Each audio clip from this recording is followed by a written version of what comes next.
علامہ اقبال نے اپنی خوبصورت انداز میں لکھا ہے، کہتے ہیں سلطان مراد ہندوستان کا بادشاہ تھا۔ اقبال نے لکھا ہے، اقبال کہتے ہیں اس نے ایک مستری کو بلایا مسجد بنانے کے لیے، کہا اس طرح کی بنانا میرا دل خوش ہو جائے۔ معمار نے، مستری نے مسجد بنائی، بادشاہ سلامت کو پسند نہ آئی تو بادشاہ سلامت نے اس مستری کا ہاتھ غصے سے کاٹ ڈالا، پوچھ کوئی نہیں نہ سکتا۔ وہ سیدھا قاضی کی عدالت میں کٹا ہوا ہاتھ لے کے گیا اور قاضی کے دروازے پہ جا کے کہنے لگا میں پوچھ سکتا ہوں آپ کس کا کلمہ پڑھتے ہیں؟ پوچھ سکتا ہوں؟ تو قاضی کہتے ہیں میری کرسی بھی کانپنے لگی اور جس کمرے میں بیٹھا تھا وہ کمرہ بھی کانپنے لگا۔ میں نے کہا سوالی تو بات کر، کہانی پہلے بتاؤ کلمہ کس کا پڑھتے ہو؟ تو قاضی کہتا ہے میری آنکھیں برس پڑی۔ میں نے کہا میں اس کے کلمہ پڑھتا ہوں جو دنیا میں بھی میرا وارث ہے، قیامت میں بھی وہی میرا والی بنے گا، جو دنیا اور آخرت میں میرا والی ہے، میں مصطفیٰ کا کلمہ پڑھتا ہوں۔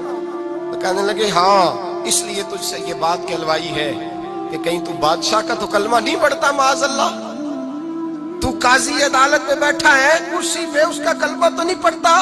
کہا نہیں میں مصطفیٰ کا۔ پھر دیکھ میرا ہاتھ کٹ گیا ہے، اب تو بتا کہ تو بادشاہ سمجھ کے معاف کرے گا یا رسول اللہ کا دین سمجھ کے نافذ کرے گا؟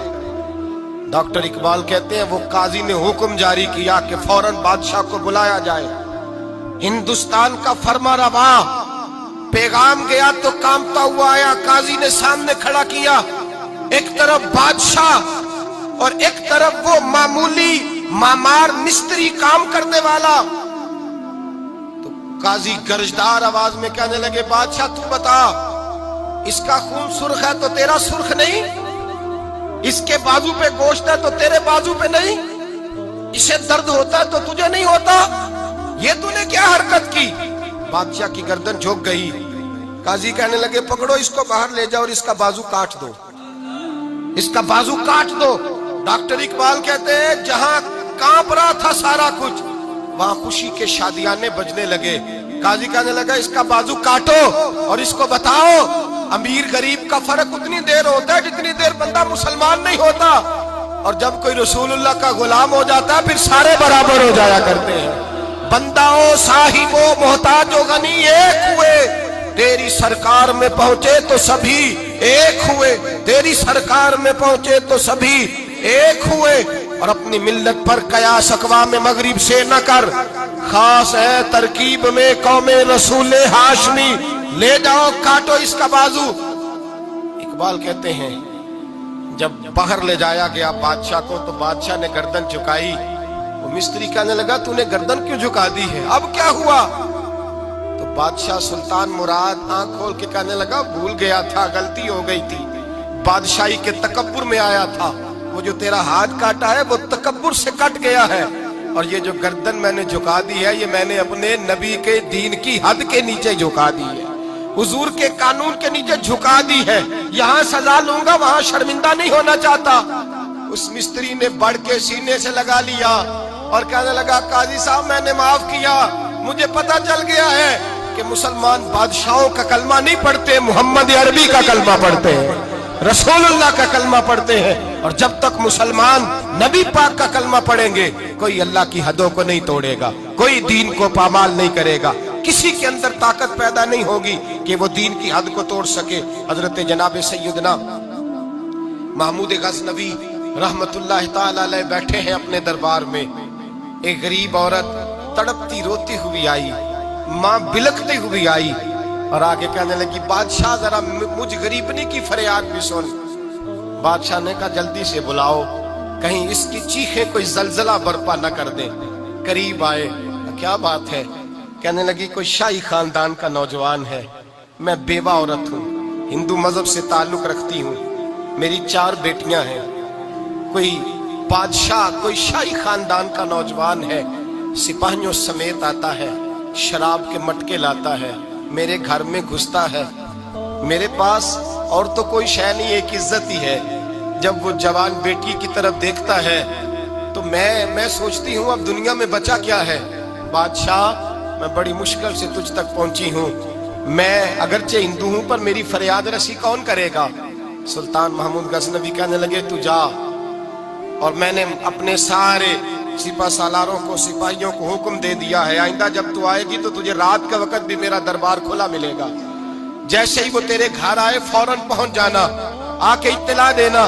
رات کا سناٹا، وہ غریبنی پھر تڑپتی ہوئی چیختی ہوئی آئی، بادشاہ ذرا جلدی کر غریب کی عزت لوٹ نہ جائے، ذرا جلدی نکل، دیکھنا کوئی سرمایہ آج ختم نہ ہو جائے۔ بادشاہ خود اٹھے، تلوار پکڑی، گھر میں گئے، دیا جل رہا تھا، دیا بجھایا۔ اب بادشاہ نے اللہ اکبر کہا اور شاہ میں زرق برق نوجوان کی گردن پر جب بادشاہ نے تلوار ماری، لڑک کر کے گردن دور گری۔ پھر ہندوستان کا فرما روا سجدے میں گرا، کہنے لگا اے اللہ تیرا شکر ہے، اے اللہ تیرا شکر ہے، اے اللہ تیرا شکر ہے۔ پھر بادشاہ نے کہا پانی تو لاؤ، دیا تو جلاؤ، پانی لایا گیا، کہا روٹی تو لاؤ۔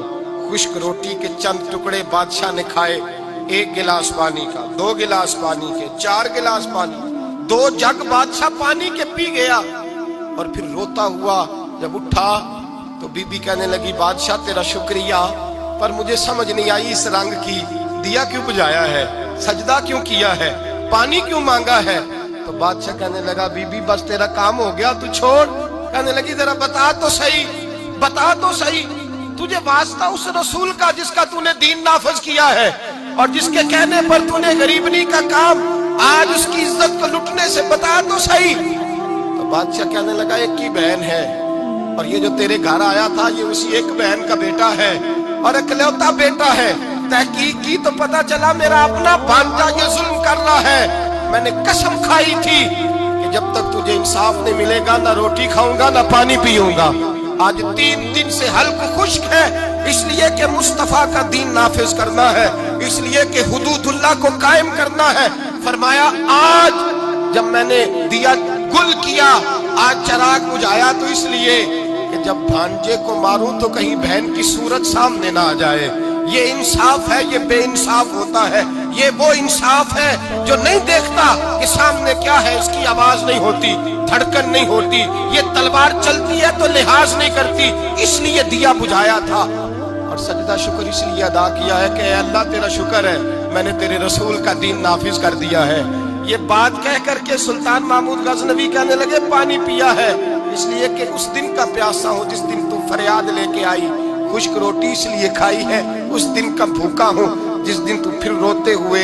محمود غزنوی نے پیر باہر رکھا، 4 بیٹیاں جوان، ایک اماں دوڑی ہوئی آئی اور قدموں میں بیٹھی، کہنے لگی محمود میں نے نہیں دیکھا ابو بکر، میں نے کوئی ابو بکر کو تو دیکھا نہیں، عمر عثمان و علی کو تو میں نے نہیں دیکھا، فاطمہ زہرا کے باپ کی کیفیت کیسی تھی، پر تیرے رنگ میں تیرے انداز میں مجھے جلوے ضرور نظر آئے ہیں۔ اب میری بیٹیاں عام بیٹیاں نہیں رہیں گی، یہ فاطمہ کی کنیزیں بنیں گی۔ اب میں حضرت عائشہ کا پانی بھروں گی، تو نے حضور کا دین نافذ کیا ہے، اب میرا دل بدل گیا ہے، تو کلمہ پڑھا، ہم 5 ماں بیٹیاں مسلمان ہونا چاہتی ہیں۔ میرے بھائی جب رسول اللہ کا دین نافذ ہوتا ہے پھر غریب کی مدد ہوتی ہے۔ غریبوں نہ آزماؤ بار بار چہرے بدل کے ظالموں کو، دعا کرو رمضان کی سہانی صبح میں اے اللہ ہمیں کوئی محمود غزنوی کا وارث عطا فرما، اے اللہ کو سلطان صلاح الدین ایوبی کا جانشین عطا فرما، کوئی عمر بن عبدالعزیز کو ماننے والا دے، ہمیں وہ دے جس کے لبوں پہ امام حسن اور حسین کا نام جاری ہو، کوئی ایسا عطا فرما جو حضرت علی کو اپنا آئیڈیل کہتا ہو، جو عثمان غنی کی حیا، عمر فاروق کی عدالت کا وارث ہو، جو ابو بکر صدیق کی صداقت کو آئیڈیل سمجھتا ہو۔ یہی چراغ جلے گا تو روشنی ہوگی۔ جب اللہ کی حد کا معاملہ آئے کسی کی پرواہ نہ کرنا، پھر نہ دیکھنا سامنے کون ہے، پھر نہ دیکھنا کون ہے اور کیا کہتا ہے۔ حضرت فاروق اعظم کے زمانے میں غسان کے بادشاہ نے کلمہ پڑھ لیا تھا، شاہ غسان نے۔ آج تو مکے اور مدینے میں بھی حالات بگڑ گئے، اب تو پیکج ہوتے ہیں حج کا، ایک VVIP، ایک VIP، ایک عام، ایک اکانومی، اب تو وہاں بھی پیکج ہیں، اب تو وہاں بھی امیر آئے تو ان کے لیے الگ رستے ہیں عرفات اور منا جانے کے لیے۔ حضرت عمر کا زمانہ تھا، غسان کے بادشاہ نے کلمہ پڑھا، لمبا جبہ پہن کے طواف کعبہ کر رہا تھا، ایک غریب کا پیر جبے پہ آ گیا، غریب کا، مجبور کا، غلام کا۔ بادشاہ نے پلٹ کے تھپڑ جو مارا تو مجمع میں خانہ کعبہ کے سائے میں غریب رونے لگا، اور حضرت عمر کے پاس گیا، کہنے لگا میں رسوا ہو گیا اور سرے طواف رسوا ہو گیا۔ اے عمر، اللہ کے گھر آ کے بھی میری رسوائی ہوئی۔ حضرت عمر نے غسان کے بادشاہ کو بلا کے کہا کہ اسے بدلہ دے، اسے راضی کر یا بدلہ دے۔ کہنے لگا عمر اب میں اسے بدلہ دوں؟ آپ نے فرمایا یہ میرے نبی پاک کا دین ہے، یہ حضور کا دین ہے، یہ نافذ ہوگا، یہ امیر غریب کے لیے علیحدہ علیحدہ نہیں، اسے بدلہ دے، یہ تجھے تھپڑ مارے گا، تجھے کھانا پڑے گا۔ اس نے کہا اگر میں ایسا نہ کروں تو آپ فرمانے لگے پھر میں عمر ہوں، پھر میں عمر ہوں، پھر میں تجھ سے کرواؤں گا، تجھے کرنا پڑے گا، تجھے یہ کرنا پڑے گا، میں کرواؤں گا۔ حضرت سیدنا عمر فاروق نے کہا ایک رات کا وقت ہے تیرے پاس، یا اسے راضی کر لے یا سویرے اسی طرح طواف ہوگا، اسی طرح مجمع ہوگا، اور طواف کی اس جگہ جہاں تو نے تھپڑ مارا تھا یہ تجھے تھپڑ مارے گا، اور سارا زمانہ دیکھے گا کہ رسول اللہ کا دین کیسے نافذ ہوتا ہے۔ تجھے تھپڑ کھانا پڑے گا، مار کھانی پڑے گی۔ اللہ اکبر۔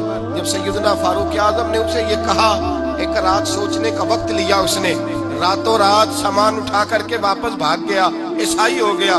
ایک آدمی نے کہا عمر اتنا بڑا بادشاہ تھا، اس کے پیچھے کتنے لوگ مسلمان ہوتے، مال خزانہ میں کتنا نفع آتا، یہ ہوتا وہ ہوتا۔ حضرت عمر کہنے لگے چپ کر جاؤ، نہ مال چاہیے، نہ زیادہ تعداد چاہیے، نہ بادشاہ چاہیے، ہمیں تو اپنے مصطفیٰ کا دین چاہیے، ہمیں تو رسول اللہ کا دین چاہیے، اس سے زیادہ ہمیں کسی چیز کی حاجت نہیں۔ بھائی یہی چراغ جلے گا تو روشنی ہوگی۔ رسول اللہ کے دین کی حد کے معاملے میں کسی کی پرواہ نہ کریں۔